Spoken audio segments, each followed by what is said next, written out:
In today's video, I'm going to teach you how to set meeting duration in Calendly. To follow along, make sure you're already logged into your Calendly account and that you're on the main dashboard.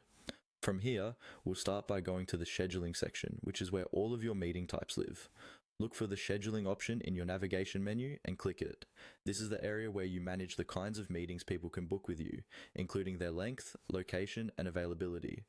Once you're on the scheduling page, you'll see any existing event types you may have, but for this tutorial, we'll create a new one so you can clearly control the duration from the start.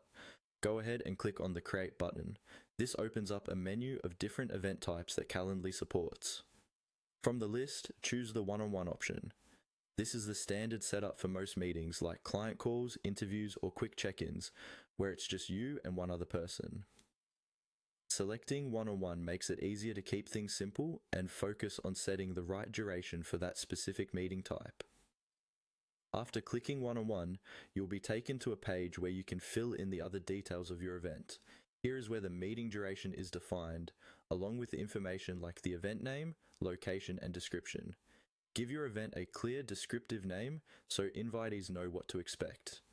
For location, choose how you'll meet, such as a video call link or a phone call.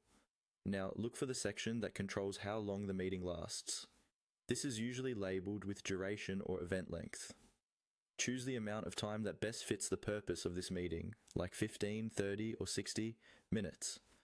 Think about how long you realistically need so you don't feel rushed, but also don't block more time than necessary on your calendar.